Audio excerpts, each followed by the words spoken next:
Welcome everyone to Beyond Surviving, the safe space for survivors of childhood sexual abuse to receive support, resources, and share their stories.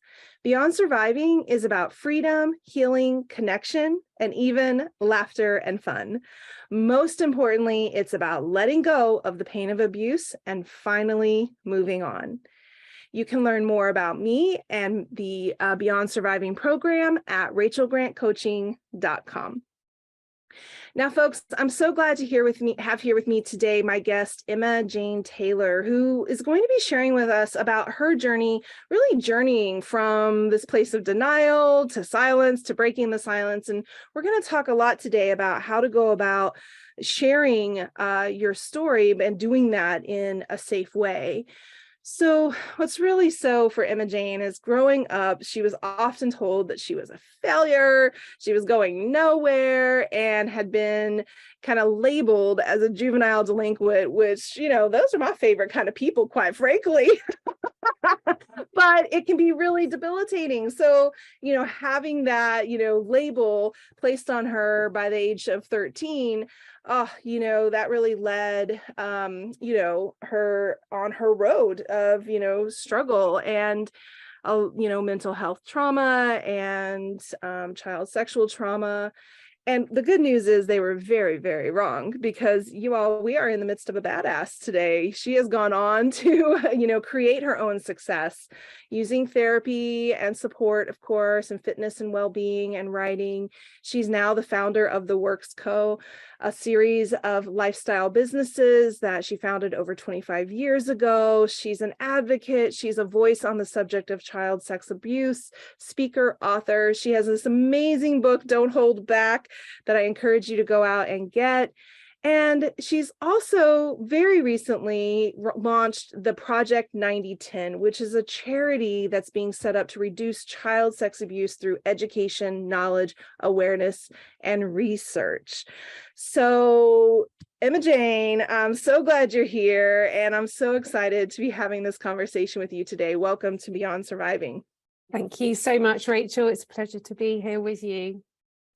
So one of the things that we talked about is, you shared with me that it's, your journey of healing has come about through, having therapy and support, and that it's really important that we, almost like a little PSA announcement at the beginning of this conversation, to make sure all of you listening know that to speak up or to share anything about your personal story in public is really something you want to do once you have a greater understanding of yourself, first and foremost, your whole kind of journey, what you're facing, how you're facing it, and really have all of those ducks in a row before you end up doing something that could be potentially re-traumatizing, really.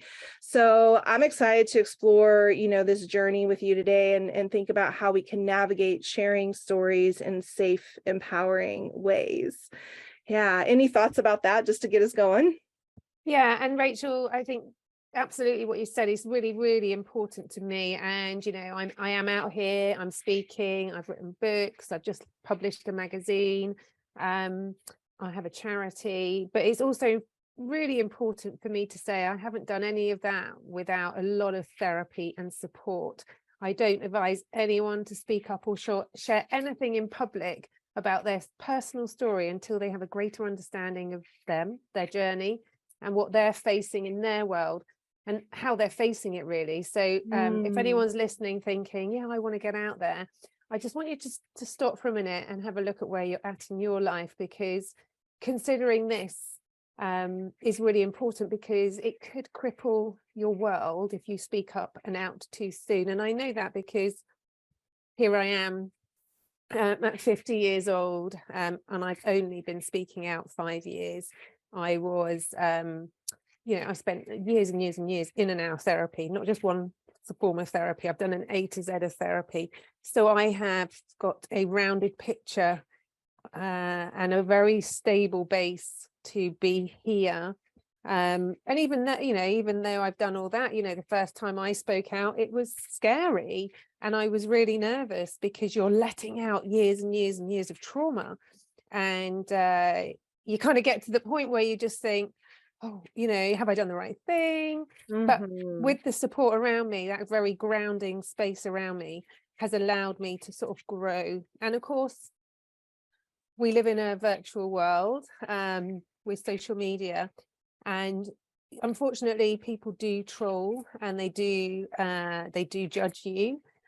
I I couldn't care less actually what people think, but 20 years ago I'd have been more traumatized Yeah. about that, than my story, because I'd have felt very judged, and now I just don't care. So I think the looking at that whole picture and going, okay, well, look, yes, great, share your story, but do you have to do it on a big scale? Could it be with your friend? Could it be writing it down in a letter? Could it be doing it through creative arts? Could it be, speaking to a family member and then seeing a therapist and then growing from there? So, I am out there, and I do a lot in the media here, and actually I have done a lot across the globe as well. But be ready. You need to be standing on strong on your legs. My key Mm. word is actually always strong. Be strong, and I mean that mentally, physically, and emotionally. So I do work very hard to be strong every day. I go to the gym for 90 minutes, and I see that as sanity, not vanity, for the world that I live in. I dig that, Emma Jane. Yeah, something that comes to mind as I hear you sharing is, I think, the next level, which is, I love the list of the ways that you just gave us for speaking out.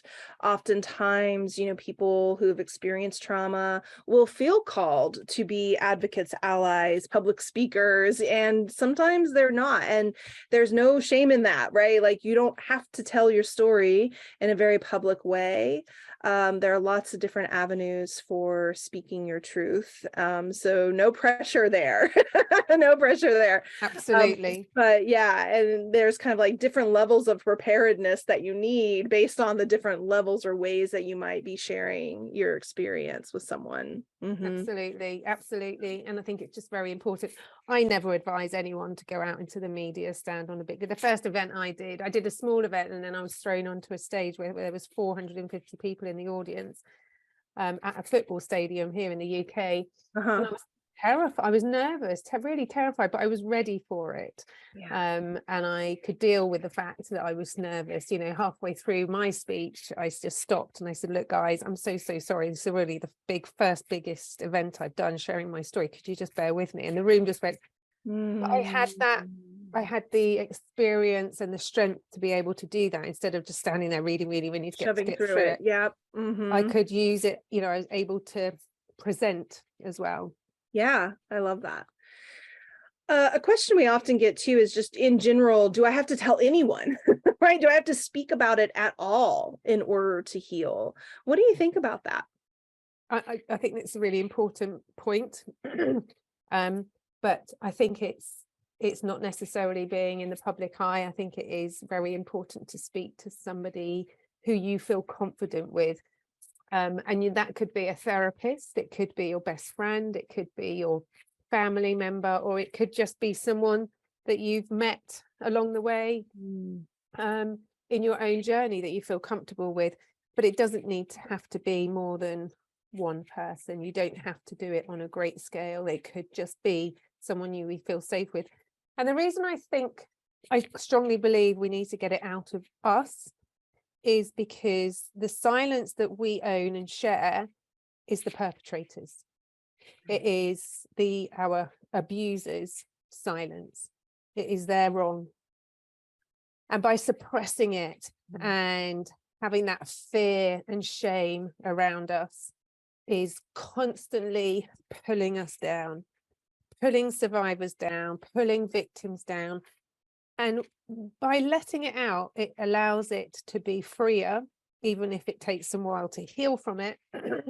And it allows you to remember that every step going forward is a step away from that silence. Mm. So the perpetrator's silence, the perpetrator violating a child, sexually abusing, raping children, for their own satisfaction, gratification, whatever words that you want to use, that violation is not the victims, it's not the survivors, and they need to take that forward and remember that this isn't their fault. And I truly believe the way they can do that is by getting it out.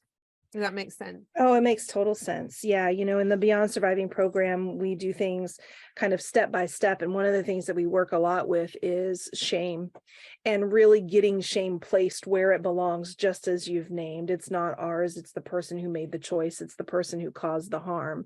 And I find that doing that work of kind of making sure that that shame has been placed supports then sharing a narrative. And then the narrative just kind of brings it all home, right? It is just another layer, another way of saying, this is not me. This is not mine. This is an experience that I've had. And here are the people who are responsible for that experience. But yeah, one of my mentors, friends, guides in this journey, Donna Jensen, just very simply says, telling is healing. And, whether it's through writing or expression, as we've been naming here, that, finding that safe space. And to be honest, y'all, so I had to start with just telling myself. Like, I couldn't even get it out to other people. I had to just start saying it out loud to myself. This is what happened. This is what I experienced. This is how I feel about that, journaling about it. And then eventually, being able to share it with a therapist, and then share it with others. And then of course today, where it's just what's so right. Every time I go to a party, what do? There it is. Right. Yeah. Oh, well, and I think, do you know what? And I think, to your point there, just going back to what you were saying about, by sharing it, is telling the story is healing.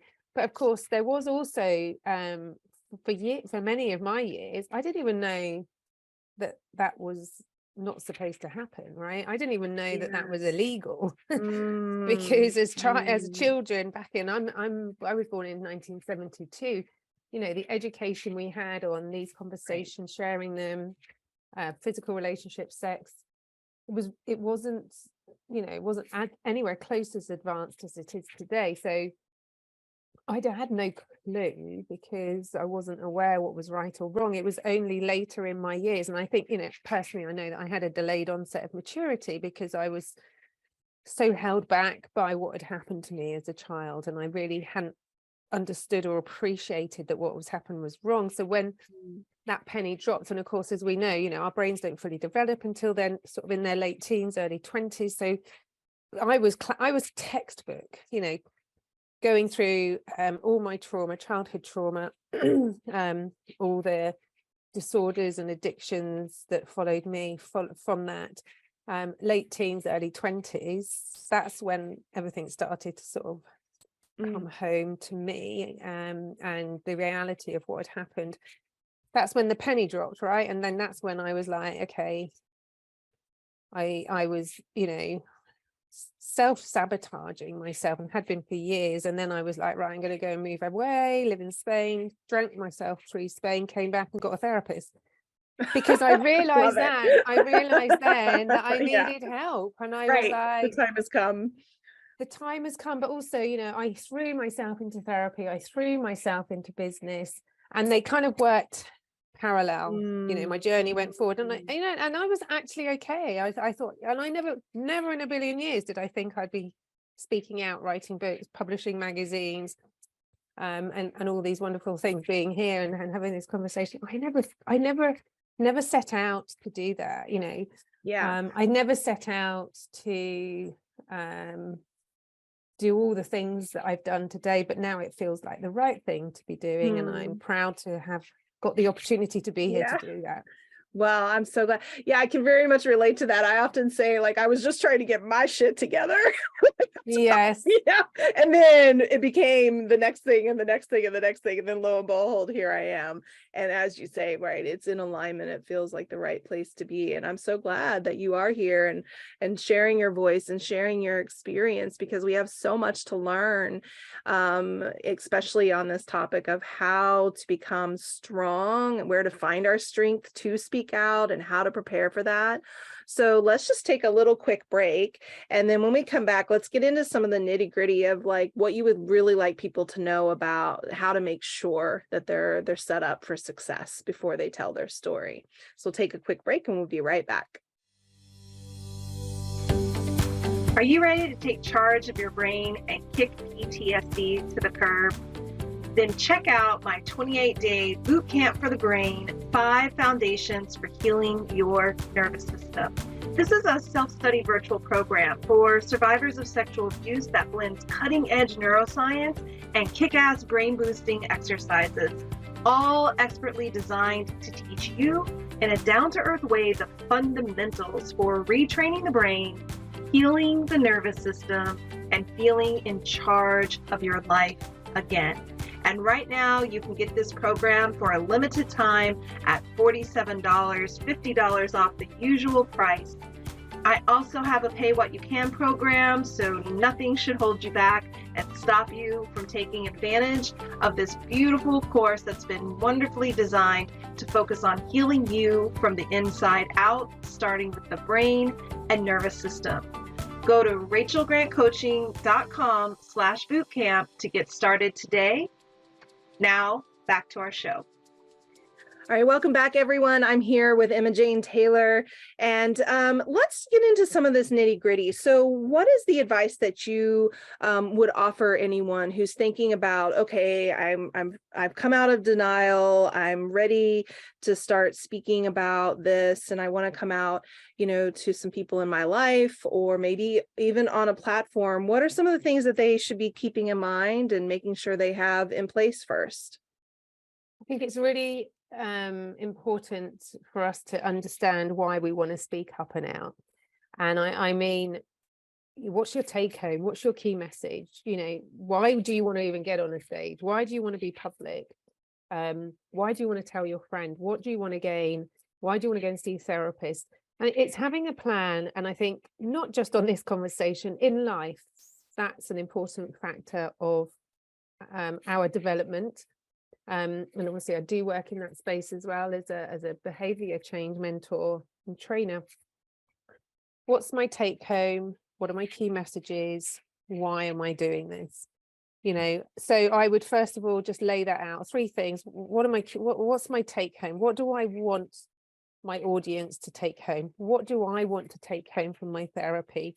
What's my key message for standing on that stage? What's my key message today with my therapist or my friend or in my letter? And be clear about that, because people get on a stage, and I've seen it happen time and time again, and they come off and they don't really know why they went on in the first place. What just happened? Yeah. And what just happened? In fact, I was at an event recently, and this woman was just waffling on the stage, and I felt desperately sorry for her because she clearly hadn't been briefed. She hadn't been looked after. She was sharing some very powerful stuff, and her story was incredible. And I was hooked on her story. But afterwards, she clearly was just like, I don't know what I've just done. I don't know what I've just done. And I don't know why I was stood there. And I didn't like to say, well, I kind of felt that, but I was just saying, I think I said, look, it'd be, it's really great to see you out there. Next time, it'd be really great to know what your take home was from that. She said, oh yeah, good point, really good point. So always start at the end. I love that. Yeah, I think it's really critical in the, kind of game plan strategy that we work on in Beyond Surviving. That is exactly it. Step number 1, why? And why being very completely detached from anybody else. Like, it can't be influenced by someone. So like, I don't want to tell, if your reason for telling is because I want them to apologize, or I want them to even understand me, like those things are outside of our choice. So I want to have impact. I want to, stand up in my own power. I want to speak my truth. I want to, inspire. And, that's a little outside of our choice, but it can be in there in the context of public speaking. And I love that. And it sounds like the other piece of the puzzle for you is really having a lot of great, like, nervous system regulation tools, grounding, like a lot of capacity to like sit in your story without it being re-traumatizing, because ultimately that like ends up taking an audience on that journey with you, which instead what we really want to try to convey is, the healing part of the experience. Yeah. Would you agree with that? Or would you add anything to that? Oh, somehow you got muted. Let me just get you unmuted. I have never cried on stage. I've had tears in my eyes. One of the things I've done a lot of over my life is crying. And I'm genuinely a happy person. I've gone through lots of difficulties, disorders, and addictions over my life. I haven't needed, I haven't gone through depression. I think I have been depressed throughout some of my life. Obviously, I've had PTSD, I've had CPTSD, but I have always sort of tried to keep a positive view on the difficult times. So even when I was a young person, I couldn't do that. So there was a lot of darkness, there was a lot of sadness, there was a lot of crying. And even though, like I say, I'm not a depressed person as such, depression was around me with darkness and this kind of like, I wasn't suicidal, but I didn't really want to live the life I was living because I was just drinking and taking drugs and substances and, everything I could to sabotage. Check out. Yeah. So to check out. So, so I was going through all those troubles, and there was a lot of tears through that time, because as you're starting to come through trauma, understanding, like I say, the penny dropped in my 20s. So over those years of healing and therapy and recovering, there was lots of tears, there was lots of sadness, lots of trying to work things out, lots of trying to like putting a puzzle together. And now as a 50-year-old woman, and I was in my 40s when I first started speaking, I went and I'd gone through all that therapy.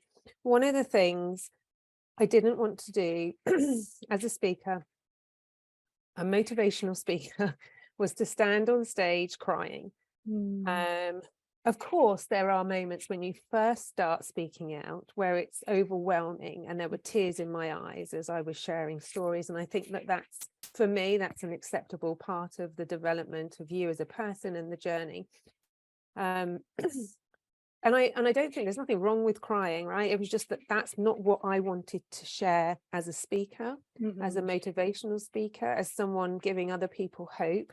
I wanted to be the strong woman. So I took that as my word, strength, and I took that into everything that I do. So when I get on a stage, when I write, when I do blogs, when I magazine, when I'm like here on a podcast, I want to be able to share my strength authentically. Yeah. And I couldn't have done that 10 years ago. I couldn't have done that 15, 20 years ago. I just couldn't have done.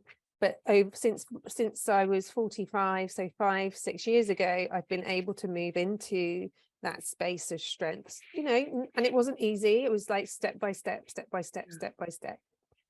So I would say that there definitely have been times where it's been emotional. But when you are doing any kind of motivational story, it's not about standing in your space feeling vulnerable, any more vulnerable than you need to be feeling. About how you can give back in that moment. I've been in an audience where people have been crying because they've known me, and they're upset by what they're hearing. One of them was my parents were there, and I was really upset because I saw my dad crying, and I quickly went to the other side of the room. Move.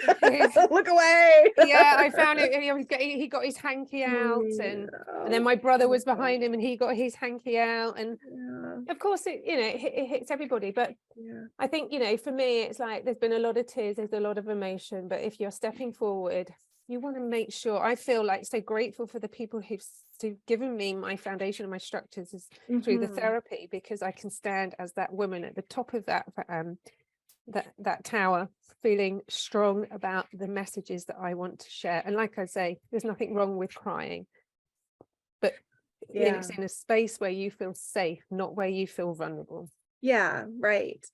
Oh, I think that's just really beautiful what you're sharing there. And something I was really struck by was this kind of place of what you called authentic strength, because I know for myself and for so many of us who go through childhood abuse and traumas, there is this kind of pseudo strength, right? The place in which we are like kind of making it through life. We're kind of using a force of will to get through things. But this authentic strength is very different. It's a little bit quieter, right? And it is just kind of like this solidity. And I love that distinction that you're making for us and helping us to understand that, have that kind of strength as your foundation, as the thing that you stand upon to support you in telling your story and sharing your truth. Yeah, absolutely. 100%.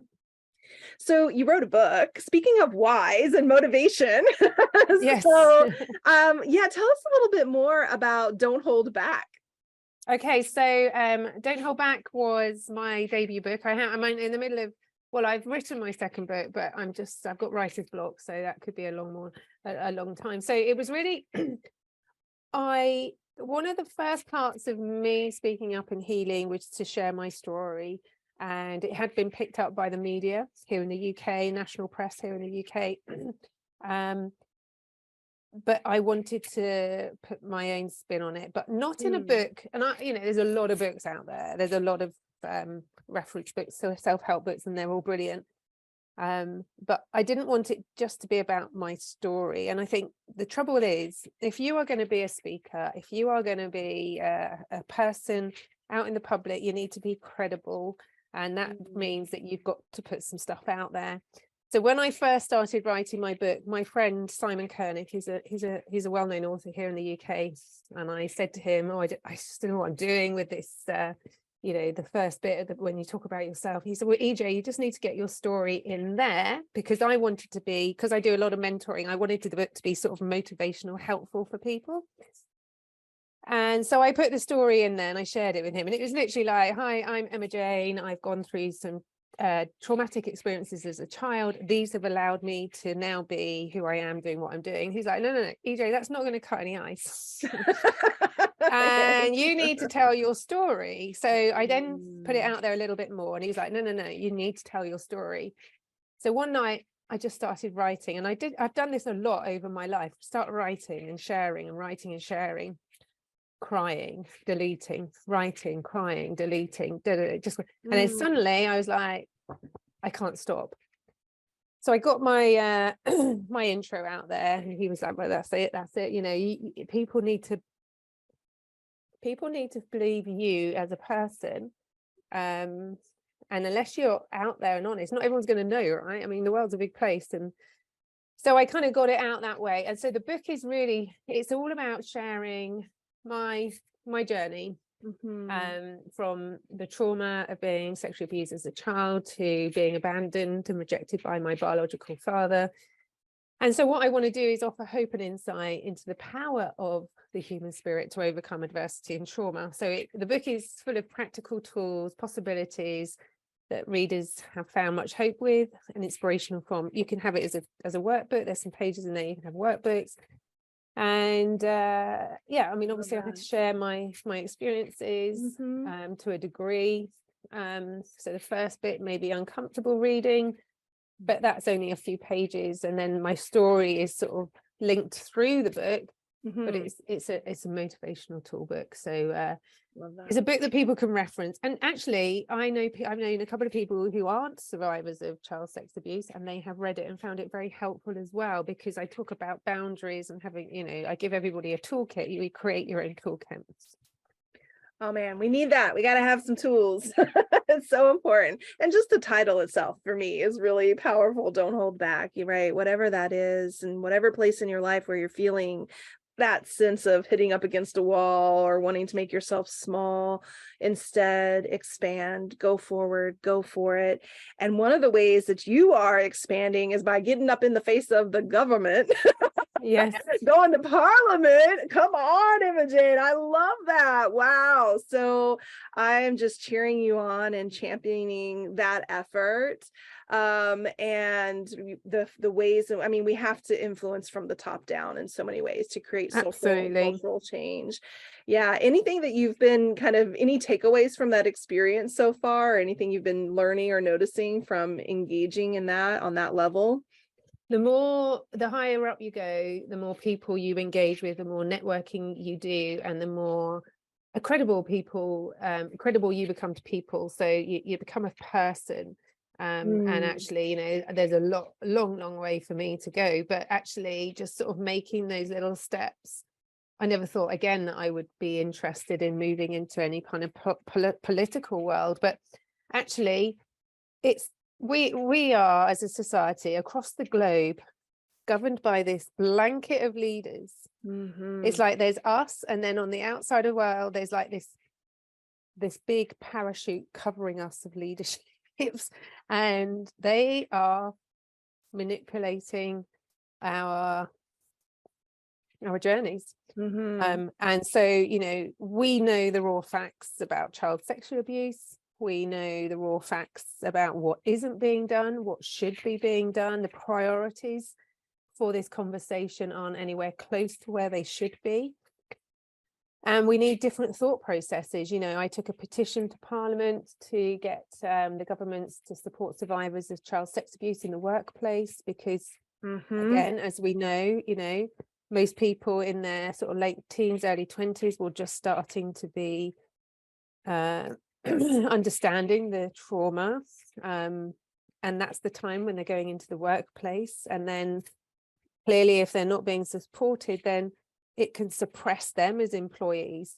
And if you have a suppressed employee, and I know that because I've been there, we've all been there, then it's not going to help them flourish. And if they're not flourishing to their full capacity, your businesses aren't going to be succeeding as they need to. So, you know, it's a hand in glove relationship, and it can only be win-win if everyone works together and employees are supported and employers are understanding the importance of these conversations. So little by little, I step forward, I meet people, I make myself go into meetings, I get myself into meetings, and I'm there and I'm a face, and that now is really important, because actually it's all right, all of us doing this groundwork, right? We're doing a lot of groundwork down here, but without the leaders making the changes with us, it's an uphill struggle. For sure. Well, I'm inspired by you, and I am glad that there are voices like yours, speaking, whispering, shoving maybe people around up there, because we do need it. We need that awareness and that kind of top-down impact for sure. One of the things as we start to wrap up, a quote that I found on your website: too positive to be doubtful, too optimistic to be fearful, and too determined to be defeated. Now, it's pretty self-explanatory, but I still would love to hear, like, if you just give us a little more of a glimpse of, like, what was that born out of? Why is that, you know, so important to you? Yeah, and again, I think that goes back to all the days that I've understood what my trauma meant for me. And like I said, I didn't ever think I'd be here having this conversation. So, you know, as a positive person, I take that forward. So there is no doubt. And anything that comes in that's an uncertainty, I try to turn it into a positive or learn from it so I can make adaptations. So nothing comes in that isn't good. And I take that in all of my life. There's nothing out there coming in that isn't good for us. It's just having the right mindset to put your positive spin on it. Too optimistic to be fearful. There's always ways to look at things. There's always way to challenge conversations. Always consider the better options. And like I say, the stuff coming in, it doesn't have to be, oh, that's awful, that's never going to happen. It's like, well, actually that's awful, but let's look at how we can make that better to support the next person or educate the next people so they don't go through it. And too determined to be defeated. Well, you know, all survivors of child sexual abuse are the strongest people I know. Here's to that. But we need them to know that. And I'll never be defeated, because I will never not have a solution.